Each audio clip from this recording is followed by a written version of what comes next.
La France, c'est 7 euros, c'est 5 matchs, 3 buts, dont 2 contre son camp, un penalty marqué, mais une demi-finale. Je ne sais même plus quoi dire de ces gens-là.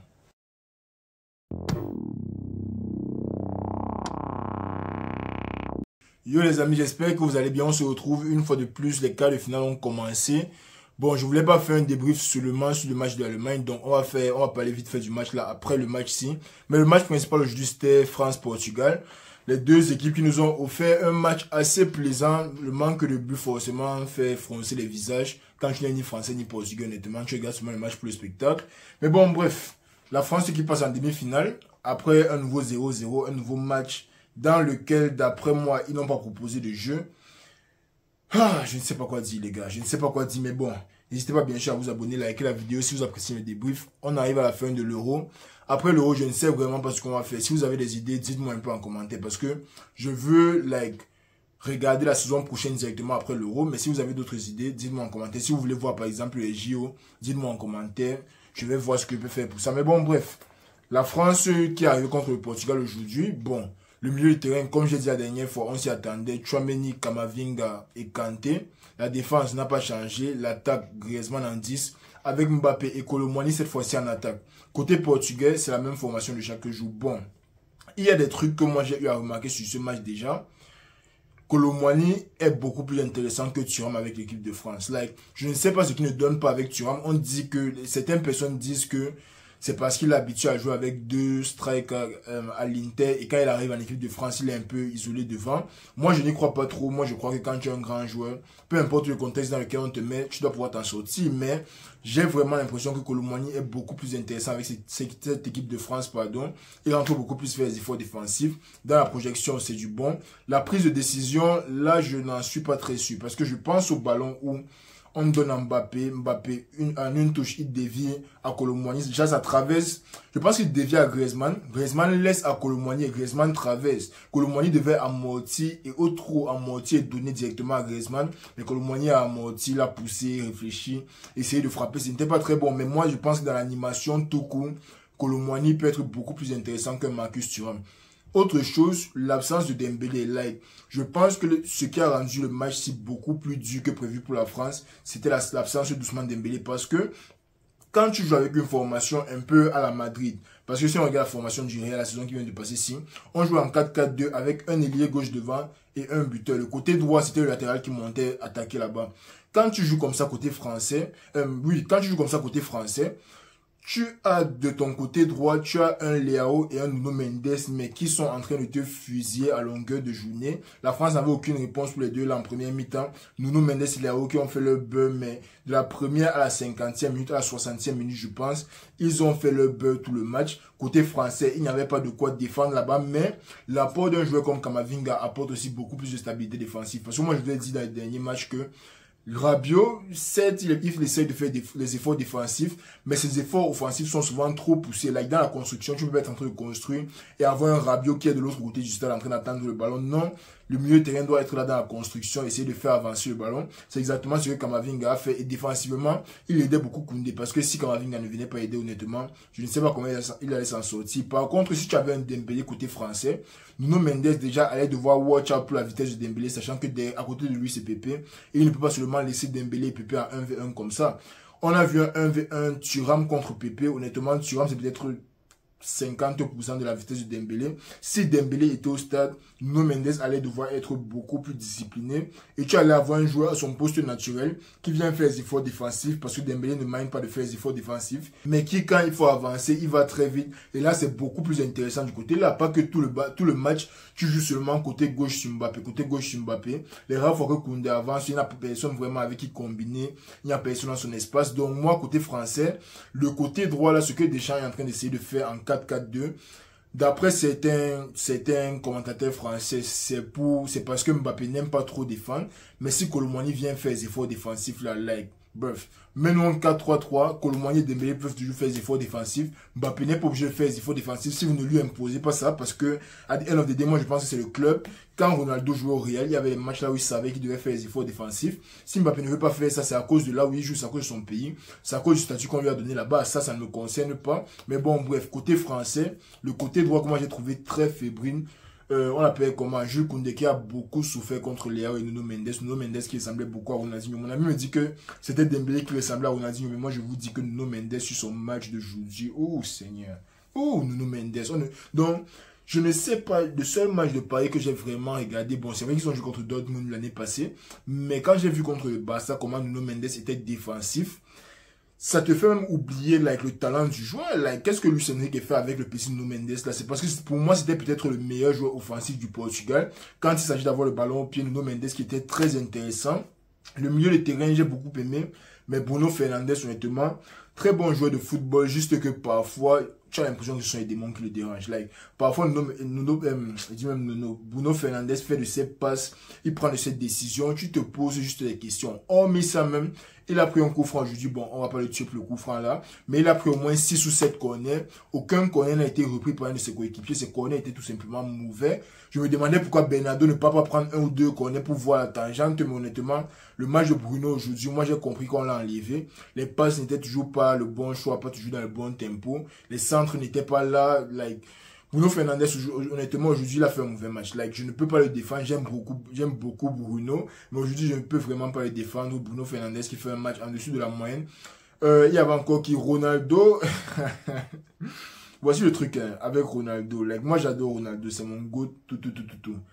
Mais quand Ronaldo est au stade, ça c'est mon avis personnel en tout cas, et c'est probablement l'avis de beaucoup de personnes, j'ai l'impression que le Portugal joue à 10. Like, ça ce n'est même pas parce que, mais Ronaldo, ce que j'ai vu sur l'Euro, c'est vu qu'il est éliminé, ce n'est pas le Ronaldo d'avant. Like, ce qui joue à Al Nassr, il ne peut pas venir mettre le même niveau là à l'Euro et espérer s'en sortir. Ronaldo, quand il est au stade, c'est comme si le Portugal joue à 10. Il s'énerve tout le temps quand les gars font tourner le ballon, mais lui-même, il n'est pas prêt à décrocher pour essayer de faire avancer le ballon. Like, il y a des rares fois qu'il a décroché, il a fait avancer le ballon et tout. Mais moi, je me dis que si Ronaldo décroche beaucoup plus, ça donne beaucoup plus d'options aux gars autour de lui. Like, Ronaldo peut décrocher, un Léao se rapproche, les gars font une petite combinaison. Entre temps, tu as un Bruno Fernandes ou bien un Vitinha qui court derrière toi, mais Ronaldo, il est toujours derrière les défenseurs, toujours hors jeu, toujours en train de marcher. J'aime beaucoup Ronaldo, mais ce tournoi-ci, ce n'était pas son tournoi. Like, j'aurais aimé que le Portugal passe juste parce que je suis fatigué de voir l'équipe de France ici, honnêtement. Mais, all facts considered, Ronaldo n'a pas vraiment aidé son équipe. Like, aucun but. Il a quand même marqué sur les deux séances de penalty, mais à part ça dans le jeu, c'était pas très encourageant. Encore que même quand ils arrivent à faire avancer le ballon, il est toujours caché au deuxième poteau. Like, je ne sais pas ce que tu cherches au deuxième poteau. Tu dois être le gars qui attire les gens au premier poteau pour que si le ballon vient, tu as la qualité pour t'aider. Si le ballon ne vient pas, le gars du deuxième poteau est ouvert. Mais Ronaldo, dès que le ballon part à gauche, il part de l'autre côté, il demande le ballon. Ça n'arrive pas. Bon, aujourd'hui, il ne s'est pas autant fâché que contre la Slovénie. Peut-être parce qu'il a compris que l'opposition en face était respectable. Mais je pense quand même qu'il y a mieux à faire pour Ronaldo. Like, je ne sais pas s'il va jouer la prochaine Coupe du Monde. Le connaissant, il va probablement être là. Reste à voir s'il sera titulaire comme cette fois-ci. Parce qu'honnêtement, si moi je suis le coach du Portugal, c'est difficile. Mais Ronaldo reste au banc. Like, il peut entrer les 30 dernières minutes là où je sais qu'il peut se donner à 100% et ne pas avoir peur pour son endurance. Mais honnêtement, Ronaldo en tant que titulaire dans l'équipe du Portugal, les temps-ci, ce n'est pas très bon. Je ne vais pas vous mentir. Ce n'est pas très bon. Mais je trouve quand même que le Portugal a été la meilleure des deux équipes. Le Portugal a beaucoup plus proposé dans le jeu. Malheureusement, comme j'ai dit, ils jouent à 10 contre 11. Nous, on ne peut vraiment rien y faire. C'est eux qui savent comment ils gèrent le Ronaldo. Ils n'ont pas voulu l'enlever. Ils sont arrivés au penalty. Arrivé au penalty, c'est 50-50. Je ne m'attendais jamais à ce que bien c'est Diogo Costa fasse la même chose qu'il a fait contre la Slovénie. Ça, c'est pratiquement impossible. D'arrêter 6 penalty d'affilée en 2 phases de tir au but, c'est impossible. Donc, le Portugal est arrivé, ils ont joué leur football, ils auraient mérité de marquer 1 ou 2 fois, mais la défense française aussi qui était très solide, c'est l'un de leurs points forts cette année. Et ça m'énerve même un peu. Là, j'espère vraiment que l'Espagne va matrixer le Portugal. Si je n'ai pas envie de voir Lamine Yamal gagner l'Euro, mais si c'est la beauté du football, il y a Carvalho dans l'équipe, aussi où on s'en fout, c'est un peu un joueur du Real. Il y a Nacho. S'ils peuvent gagner l'Euro, qui gagne l'Euro? Like, la France ici, pour moi, ne mérite pas même d'arriver en finale, même d'arriver en demi-finale, honnêtement. Le Portugal a gagné la phase de tir au but. J'allais être beaucoup plus heureux que je le suis là maintenant, mais bon, bref. La France qui arrive en demi-finale. Heureusement, ils arrivent là contre une équipe d'Espagne, mais qui ne blague pas du tout ballon au pied. On va savoir maintenant si l'équipe d'Espagne va réussir à percer la défense, parce que mine de rien, la défense de la France a été un point très très solide. J'aimerais bien voir quand même Camavinga au prochain match. Moi, je pense que Camavinga a fait un meilleur match que tous les matchs de Rabiot jusqu'ici. J'aimerais bien voir Camavinga. Je ne sais pas si Tchouaméni est suspendu. Mais bon, bref. C'est ça, la France a gagné. On aura encore 90 minutes du non-football, sauf s'ils décident de step up le game dans le prochain match. Dans l'autre match de la journée, on a eu Espagne-Angleterre, dernier match de Toni Kroos.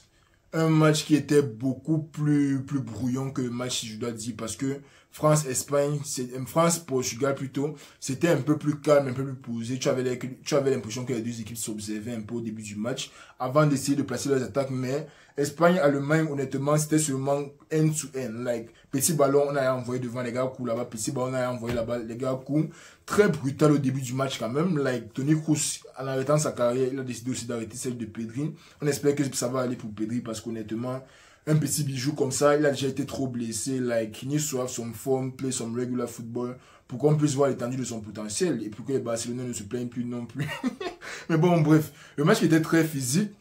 Si je me rappelle bien, l'Espagne a ouvert le score sur un très bon move. Parce que j'ai remarqué que l'Espagne attaquait en vague de 4 et de 5. Like, ils n'envoyaient pas tout le monde devant tout le temps. C'était toujours vraiment 4 ou 5 joueurs qui avançaient. Et sur un très bon ballon, déjà que Dani Olmo pour Pedri, c'était l'une des meilleures choses qui pouvait arriver pour l'Espagne.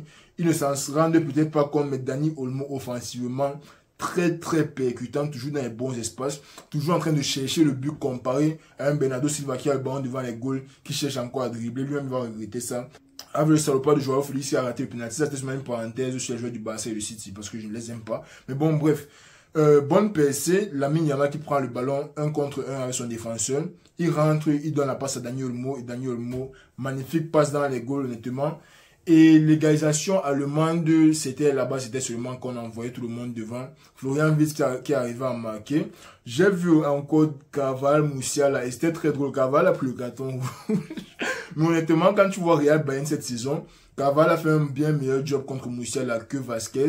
Aujourd'hui, encore une fois, il a un peu souffert. Mais je pense qu'il a fait un bon job contre Musiala. Carvalho, c'est un peu de vice, c'est un peu de niaque. On aime bien voir ça en espérant que l'Espagne arrive en finale pour qu'on puisse voir plus de Carvalho. Mais bon, l'Espagne who got the job done à la dernière minute de prolongation avec une tête de Michael Merino, si je me rappelle bien. C'est triste pour l'Allemagne, honnêtement. Le gars qui a, ou bien c'est la trompette, ou bien c'est quoi là, c'est le truc là, ça peut encore comment là. Bref, le gars qui a son truc là en Allemagne, on ne veut plus voir ses vidéos, on est fatigué de lui. Là, il faisait trop de bruit pour rien. Il y avait tellement de gens autour de lui. Je ne comprends pas comment les gens qui sont au fond là-bas entendent. Est-ce qu'il a le micro, est-ce qu'il a quoi, on ne sait pas. Mais bon, bref, l'Espagne qui passe. Je suis quand même content pour eux, triste et dégoûté pour Toni Kroos, c'est son dernier match comme ça. Il avait la dernière passe du match et honnêtement, il a mis ça sur le gardien, on va pas trop en parler. Mais triste pour Toni Kroos, mais content quand même pour l'équipe d'Espagne. Ils ont une bonne petite équipe qui a besoin de prendre de la confiance après les derniers tournois ratés. Depuis 2012, ça ne se passe pas très bien pour eux. Donc, ça va leur faire du bien d'arriver en demi-finale. Honnêtement, moi, je vous dis une fois, France-Espagne, moi, je suis avec l'Espagne. L'équipe de France, je ne déteste personne là-bas à part le jeu qui joue. La seule chose que je déteste chez l'équipe de France, c'est le jeu qui joue. S'ils arrivent contre l'Espagne, ils nous proposent un beau football, un football construit, un football offensif, un football des gars qui veulent vraiment marquer et non tenir jusqu'au penalty. Moi, je serai derrière eux. Je suis dans l'euro aussi pour le beau football. Je m'en fous de qui gagne. Je m'en fous de qui perd. Un peu mal pour Toni Kroos, mais le reste, là, on s'en fout. Donc, France-Espagne la semaine prochaine. La semaine prochaine, ouais, on est le week-end. Et demain, on va se retrouver pour le match de l'Angleterre face à la Suisse. J'espère aussi que l'Angleterre va perdre. C'est vrai que Bellingham, si Bellingham triple, moi je suis avec l'Angleterre. Je vous dis déjà, Bellingham triple, je suis avec l'Angleterre. Mais sinon, moi j'espère que l'Angleterre va perdre. Parce que toutes les équipes qui ne veulent rien jouer là, chassez-les du tournoi. Demain, Pays-Bas, Turquie, là, celui qui ne veut pas jouer, chassez-le. On veut voir les bons matchs. Il reste 3 matchs, 4, 5 matchs à l'Euro. Il me reste 5 matchs. Et la plupart des matchs ont été désastreux. Les meilleurs matchs, c'est la Turquie qui nous a offert. C'est l'Espagne qui nous a offert. France, vous faites quoi? Angleterre, vous faites quoi? Les Pays-Bas, le dernier match était bon. Mais on veut voir plus. C'est pour ça qu'on est à l'Euro, les gars. C'est pour ça qu'on est à l'Euro. Mais bon, n'hésitez pas bien sûr à liker et vous abonner si vous êtes encore là à la fin de la vidéo. Dites-moi en commentaire, je vais vous demander en commentaire, dites-moi déjà ce que vous avez pensé du match de Camavinga, parce que moi je pense que c'est le point le plus important dans la victoire de la France, et si le reste là on s'en fout un peu. Ce que vous avez pensé de Camavinga, s'il doit être titulaire au prochain match, et comment vous vous sentez pour Toni Kroos. Est-ce que vous êtes quand même content pour l'Espagne, ou bien vous êtes dégoûté parce que Toni Kroos est sorti. Mais bon les amis, on va se reprendre demain pour le match de l'Angleterre uniquement. Je ne pense pas que je vais débouffer le match du Pays-Bas. On va voir ça demain. Mais on va se reprendre demain pour une nouvelle vidéo. Jusque-là, prenez soin de vous. N'hésitez pas à liker, vous abonner et peut-être partager la vidéo. Je ne sais pas si les gens qui partagent les vidéos YouTube, mais si vous avez envie de partager ça à vos amis ou bien que vos grands-parents s'abonnent, les gens qui aiment le foot autour de vous, partagez-leur la vidéo et puis on va se reprendre demain pour une nouvelle vidéo. Prenez soin de vous et on est ensemble.